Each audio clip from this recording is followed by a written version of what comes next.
Hello everyone, this is Stove here, and today we're going to be talking about the first week of the NFL season. Obviously, to clarify, I'm going to be doing this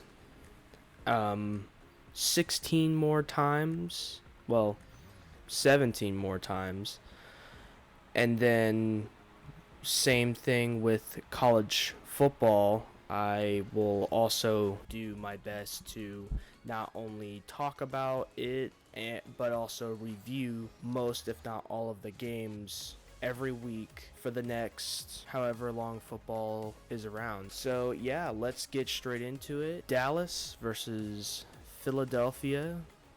And obviously, um, if you watch football or just know Taylor Swift at this point, you should know that Philadelphia Eagles are your reigning champs of last year, and that kind of puts them in more of a favorable lineup with some of these other teams down here. But I think from what I've been seeing, this is like one of like the highest favorites for a football team this week. And honestly, I'm not surprised because, I'm not surprised that this thing has gone up just probably a point and a half, just on the fact that Micah Parsons is no longer a Dallas Cowboy, so now the Dallas's defense is even more crap. And that leaves more open space for Saquon Barkley to run through the middle, run outside, catch the ball without having a top five defensive edge rusher coming at him full speed. So, yeah, I definitely think you guys should already know that who my pick is for this Thursday night football game between Philadelphia Eagles and their division rivals, the Dallas Cowboys. Which, obviously, if you guys don't, it's the Eagles. Anyway, the very next day, we will be getting another divisional rival game. I think a lot of these are division rival games, which is good. I think we need to see a lot more division rival games, like a good amount at the start of the first 4 to 6 weeks, and then once we get into the later weeks and start really looking at the playoff standings, we should have a few more to make it even more interesting. But speaking of interesting, this game with the Los Angeles Chargers and the Kansas City Chiefs, who have really been the AFC champion and has been the top dog in the AFC for quite a few years now. Some may argue that they've the best dynasty in the modern era, but at the same time, my money's still on the New England Patriots. Anyway, as you can see, like I said about the interesting part, it will be televised on YouTube, so anybody can watch it. The NFL will be streaming it on multiple different channels, I'm sure, like their regular channel. If they have a channel in Espanol, they will stream it on that, especially since it will be in Brazil. Do I think it's a good idea? Kind of, whenever you're thinking about it in a business standpoint where you can gain more following throughout the entire world. But do I do I think that there increased chances of getting stabbed? Yeah, there's definitely something along those lines. Maybe shot if they're you know stingy or they look at somebody weirdly. But this is interesting with the Kansas City Chiefs having a 3.5 favorited lineup And honestly, I would have to agree with it. Even though the Chiefs have basically made it to the Super Bowl or at least the AFC Championship the last 5, 6 years, I think 7 years actually. But realistically, I do think the Chargers are getting better slowly but surely. Whether it's and I don't know really what the main problem is. There's always a problem with the Chargers. I mean, they've shown that in the last 5 years, there's been always a new problem that stirs up, whether it's an old receiving core, whether it's just the defense, whether it's the coaching staff. But I think this year is just slightly different. Maybe you can blame some of the stuff on the defense still this year. We'll just have to see on how they carry themselves in the first 6 to 8 weeks to really think about, okay, well, this is how they are, this is how they're going, and all that stuff.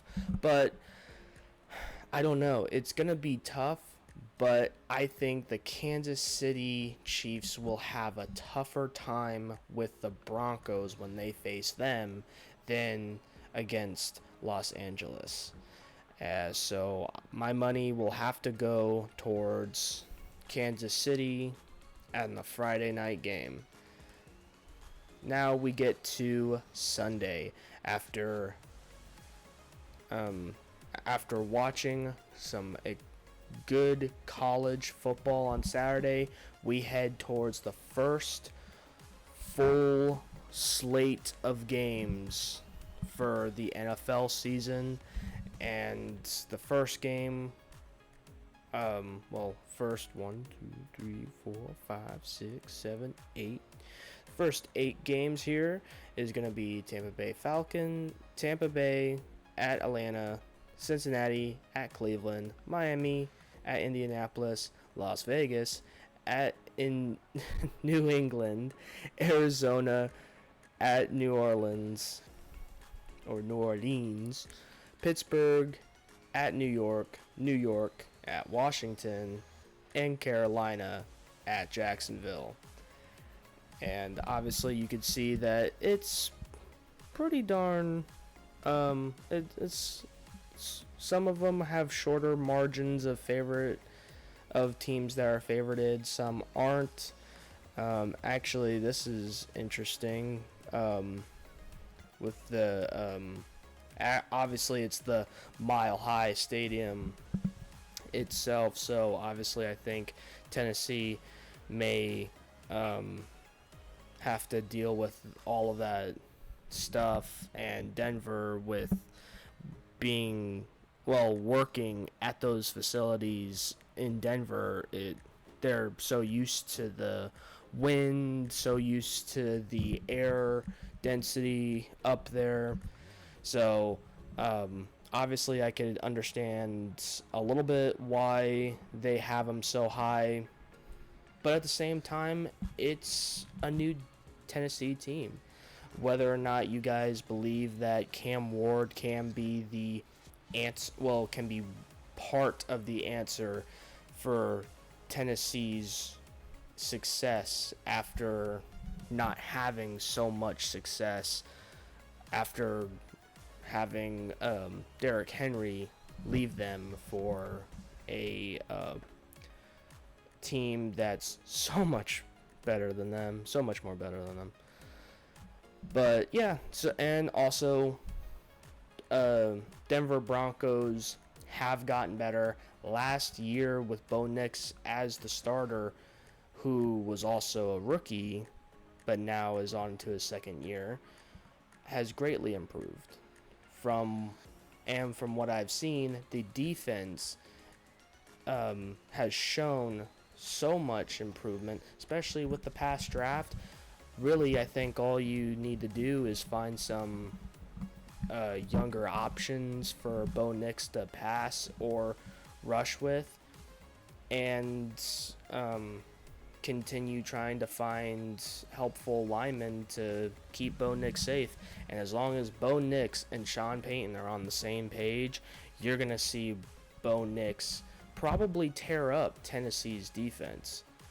So we'll just have to see on that. But I will have to say Broncos winning against Tennessee by like 2 possessions. Then we go up here, Jacksonville versus Carolina. Carolina obviously made so many different changes with their defense, a little bit with their offense, but it was a lot of big pulls that they did at linebacker and the DB spot. So, and they did draft a few good college players, with also being able to pick up some solid areas at offense. They now can try to provide Bryce Young with a better squad to enter into this season. Now, obviously, Jacksonville still has Trevor Lawrence, and I would have to think Trevor Lawrence wouldn't. Obviously, no one would want to lose this week, but I think Trevor Lawrence, the way things are going to go down, whether win or lose, I think he's going to be able to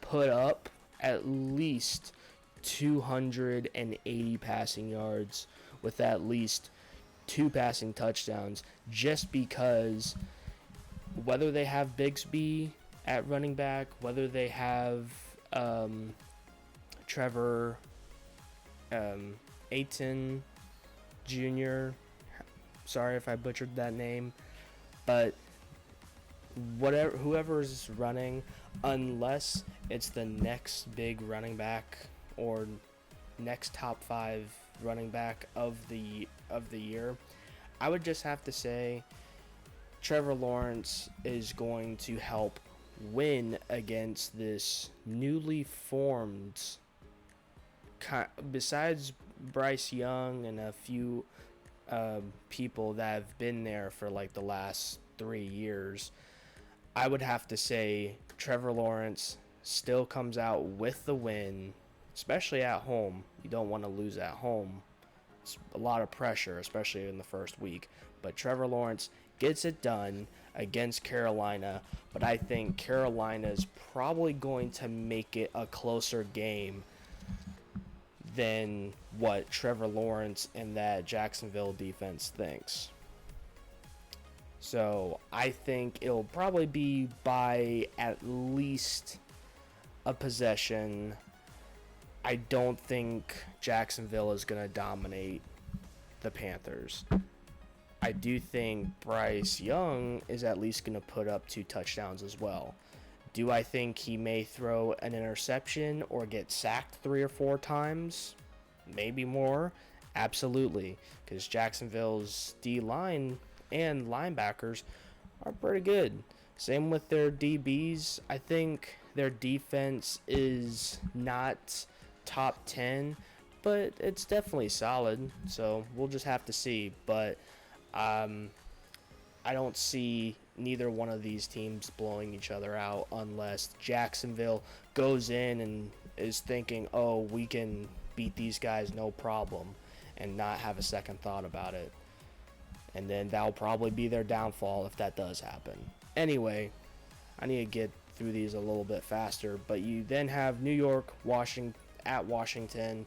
Washington, Jaden Daniels, also a rookie last year, had a phenomenal performance. And honestly, if it wasn't for him, I would think you would be seeing Bo Nix being the rookie of the year last year. So, in my opinion, with Washington having such a dominant defense, and honestly, if it wasn't for them having quite a few mistakes against the Eagles in the playoffs last year, we would have probably seen a matchup, the Chiefs versus Washington, and that's as simple as that. I do think New York, they have an interesting thing going on. I think their best bet is for Jackson Dart to not start now, but to definitely start by week 4 or 5 if they do lose against Washington, if they do lose the next 2 to 3 games. You don't need to worry about trying to put in Jason Witten. You need to be like, hey, Rook, we didn't plan on this, but we're going to put you out there and we're going to see what you're going to do. I'm fine with having Russell Wilson being the number 1 quarterback. What I'm not going to be fine with if I see that guy by the end of the season as the starter for the New York Giants. Anyway, you have another New York team, New York Jets versus Pittsburgh Steelers. Aaron Rodgers' new team versus Aaron Rodgers' old team.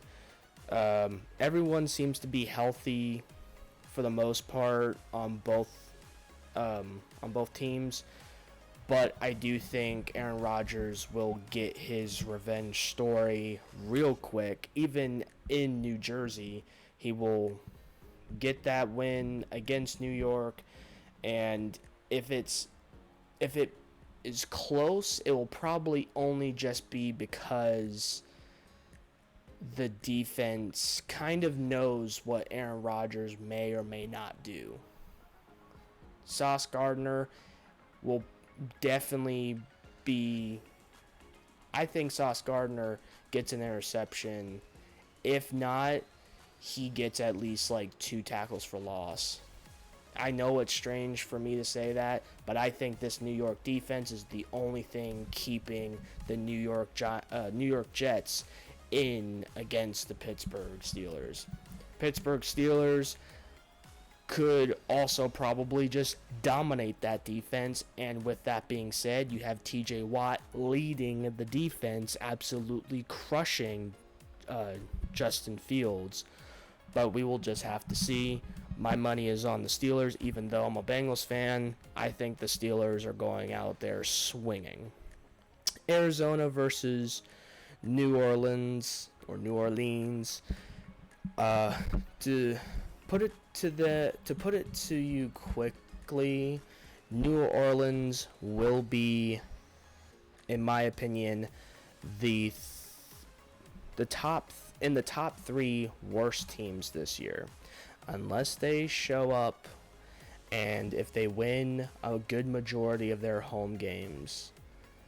They are still going to suck this year. They're going to have their good moments against their division rivals, but that is about it. I'm going Arizona. Kyle Murray and Trey McBride and Marvin Harris Jr. will look like absolute superstars against the New Orleans defense. Las Vegas versus New England. Obviously, Pete Carroll's Las Vegas team being the first season that he coaches with this team. New England, Drake May looking to continue his improvement after the last 2 years of working hard and staying determined to get this offense where it needs to be. You will probably, unless Stephon Diggs gets injured, you will see Stephon Diggs get at least 8 catches. And I think if someone hasn't already picked him up in fantasy, they should, whether it's before or after. If you guys didn't already pick him up in the draft, you guys should just wait after this week just to see if I'm correct on this. But Stephon Diggs will end up getting 8+ catches, will get 100+ yards and a touchdown. You could quote me on that if you guys, think I'm just some guy talking crap. I do think Stephon Diggs is still a good player. I think he's a great player. Do I think he's a shell of his former self? No. But I do think he's on a less capable offensive team. But New England's defense will also show, hopefully, this weekend that they want to be, like, they're going to play like a top 10 defense, hopefully. And Las Vegas will have to think about, okay, well, what are we going to do with this stuff? Now, obviously, you have Ashton Genty, you have Brock Bowers, but you need a quarterback that you can depend on. Is Geno Smith going to do that for you guys? Maybe. We'll see. I think he did basically good enough when he had DK Metcalf. He had Tyler Lockett, an older Tyler Lockett, and Jackson Smith Najabe, and a running back in Kenneth Walker, and his I can't remember the second running back, but he basically had weapons around him. Las Vegas, from what I've seen, the only weapons that they have around him right now is Amari Cooper, I think still Jacob Myers, Brock Bowers, and Ashton Genty. So he could just be a part of the AFC's version of the Seattle Seahawks. Now you have but I'm gonna go with New England on this one. Miami versus the Colts. The Colts and Miami, division rivals. This is going to be something that I think is going to be a tougher call. As you can tell, the Colts are favorited by 1.5 of a point, like 1.5 points. So it's kind of iffy if we see the Dolphins of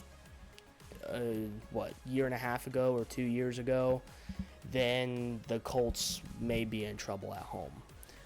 But I also think if the Dolphins' defense is as bad as it was last year, and there really wasn't any improvement, the Colts will, not effortlessly, but the Colts will pursue as the victors at home, because I do think the Miami Dolphins can still, well, actually, I don't know why I said that they were division rivals. That is my bad. They are very much not division rivals. I'm literally thinking of something else. And also, I'm like looking at my Bengals versus the Browns.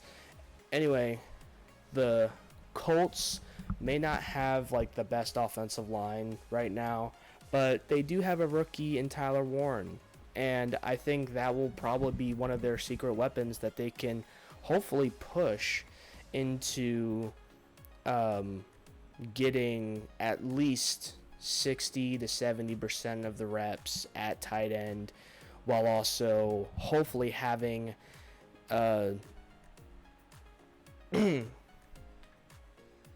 Daniel Jones hopefully pursuing, like, and continuing to pursue as the starter for that quarterback position.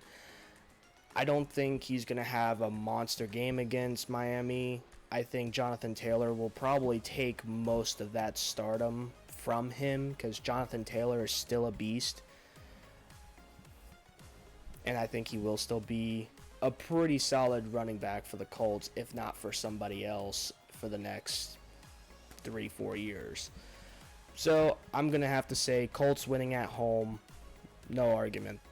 Not much to argue about.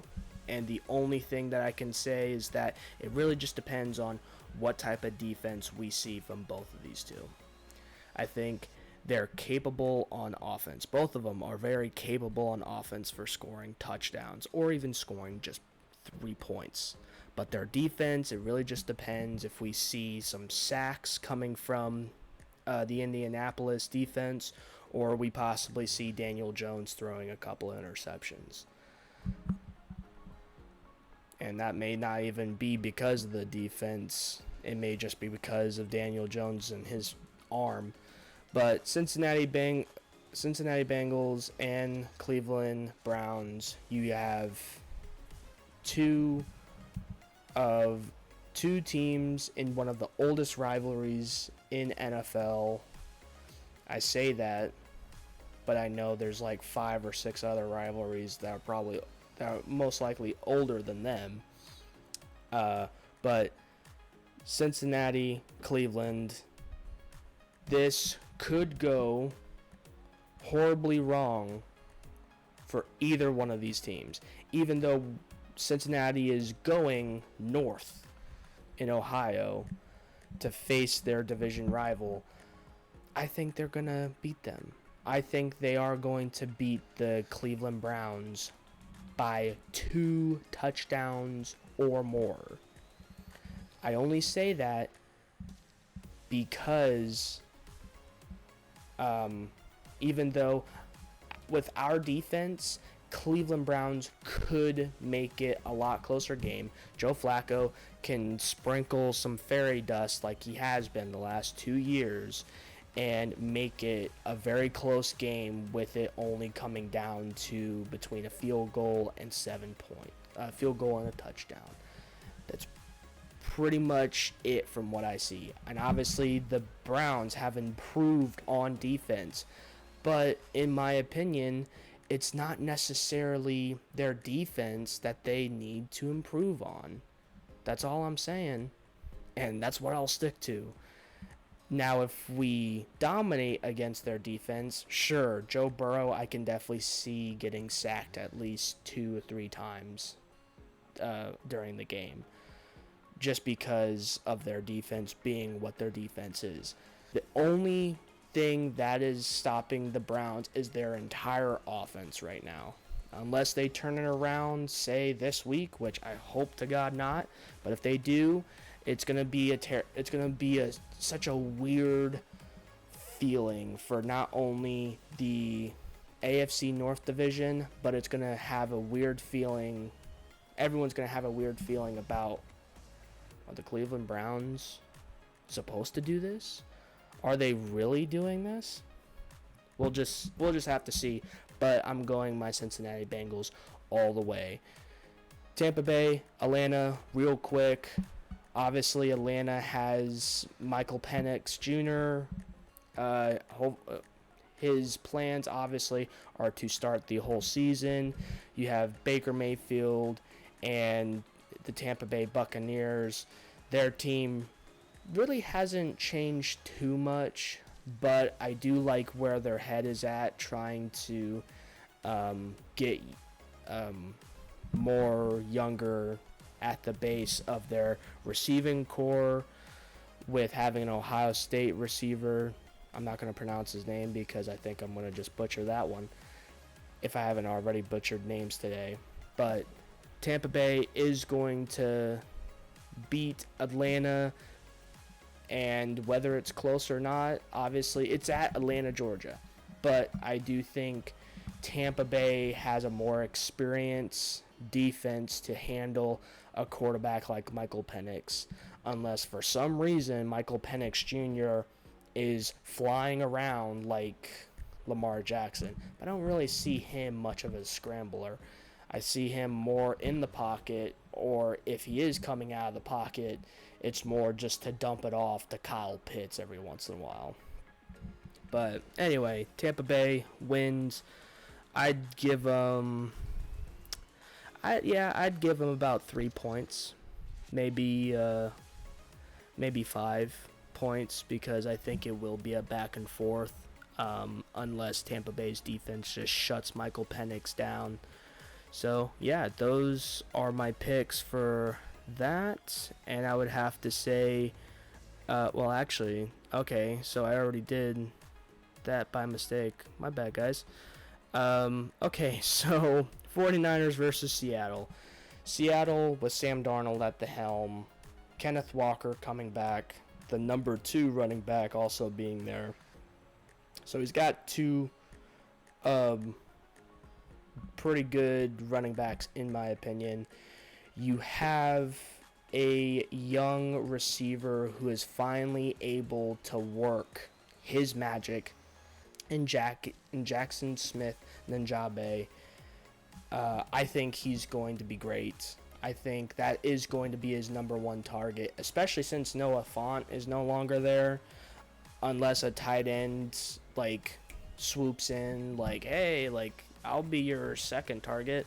But I think Jackson Smith-Njigba will be the number 1 target. I do think he will create at least, if he has a low game, it'll only be like 16 points, like if Seattle doesn't do much. But I do think he will average like 0.8, maybe 0.9 of a touchdown every single game. And he will also average at least 80 plus yards with 8+ catches, unless the guy is battling through an injury or something. But even then, I think this is going to be someone who is going to blast off for Seattle. 49ers, however, their defense has slowed down the last 2 years. Whether it's because of injury, whether it's because of free agency, doesn't matter. I do think if Brock Purdy can swing with a recovering Christian McCaffrey and George Kittle, and I think Deebo Samuel's still there. No, Brandon Ayuk is still there. So I think San Francisco will only win by 7, maybe 10, but I think Seattle is going to give them a hard knock at their door, even though San Francisco is going to Seattle.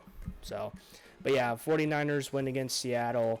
Detroit, Green Bay, this is the game that I think is going to be the biggest roar in the entire league, in my opinion. So, realistically, you have Green Bay, who just picked up Micah Parsons. Obviously, from what news has said, Micah Parsons may need some time or may not need some time, but just a couple of shots in the back of a certain part of his spine. That is never really good to hear, but as long as it's taken care of before this game starts, and the day before this game starts, and Micah Parsons is ready to play on that Green Bay defense, it will be something different for Detroit Lions to now have to deal with. But at the same time, the Detroit Lions defense will also be battling through adversity, absolutely tearing through that Green Bay offensive line, in my opinion, making it harder for Jordan Love to be able to get some passes off as well. So I think it will either turn into a back and forth offensive brawl, or it will basically be just like Ohio State versus Texas, and really whoever scores last will be the team to win. Simple as that. So I really won't have... I would like to see Green Bay win this first one because they're at home. I'd give them their slight edge, but I think it really is back and forth right now. Houston Lions. This is a great matchup too, because both of these two teams, I think, have the potential to continue being playoff teams, but do I think they might have to switch up their quarterback next year? Yeah. I mean, if Matthew Stafford is having the problems he's having right now and it doesn't get fixed or it doesn't get blown under the rug, the Rams will have to find a quarterback by next season's draft. And it's going to be something, but my money is going to be on the Rams, especially since they're at home. They might as well win a game for their fans. Houston, if they do come off of a loss, I can definitely still see them being that team for the AFC South to go back and forth in wins and losses with the Indianapolis Colts. Baltimore versus Buffalo. Holy crap. I mean, this is just amazing. At 8:20, this is going to be, if this one isn't going to be the one, it's definitely going to be these two. This is a fantasy nightmare, or it can be a fantasy team's dream to see these two go head to head first week. It will probably bring the most amount of viewers in a single week of NFL football that we haven't seen in like the last 5-6 years, I think. So obviously it's at Buffalo. Lamar Jackson wanting to revenge his loss after not only just the Mark Andrews drop, and Mark Andrews also wants to get revenge for that, or redeem himself for that, but also with Baltimore just in general, like they did make some mistakes that, whether it was defensively, whether it was offensively. Same with Buffalo. That's why both of them really couldn't but both of them were able to capitalize on it, but Buffalo was able to make a few less mistakes and was able to drive the ball down the field to be able to get the game win last year in the playoffs. However, that being said, wouldn't be surprised if Buffalo won at their home, but I am going Baltimore, even though it hurts me to say it, because that makes me picking not only one division rival to win in the Steelers, but two division rivals to win. I think Baltimore gets back their win. Obviously, scratch that. I don't necessarily really think that gets back their win, but it definitely secures something in their mind that they can beat Buffalo, whether it's the beginning of the year, whether it's the end of the year.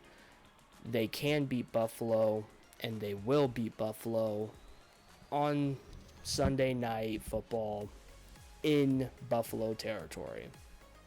And obviously you have a division rival game, Minnesota, Chicago, Caleb Williams. This is hopefully going to be an interesting one for him. Same with J.J. McCarthy. Who knows, maybe both of these offenses will get some form of... I think both of them will probably get at least 6-7 possessions or more. And that may sound like the average possessions, so I will then say at least 9 or more possessions. Just because their defenses are both good and both of the quarterbacks are still learning through their offense.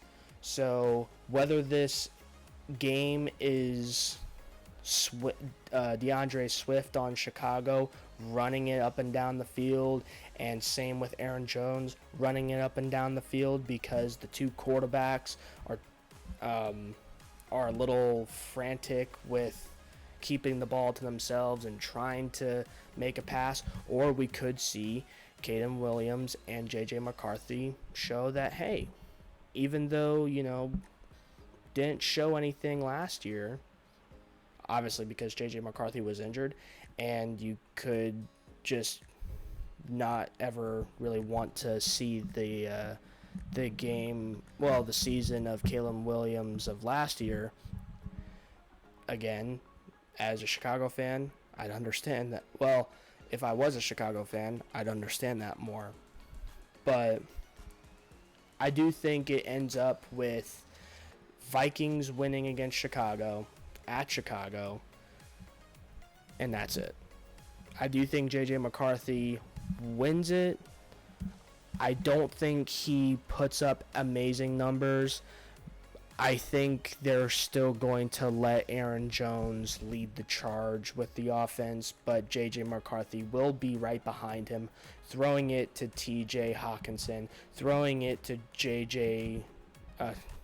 throwing it to J.J. or Justin Jefferson. And I think he will have at least 250 passing yards and at least 2 passing touchdowns. But that is only because I'm talking about TJ and JJ. So, finishing that off, I know this is a long video. I may split it into 2 parts and post them individually, or I may not and just post this completely just for your guys' enjoyment to listen to my voice for nearly 43 minutes now. Anyway, you guys, I will see you guys later, and yeah, peace.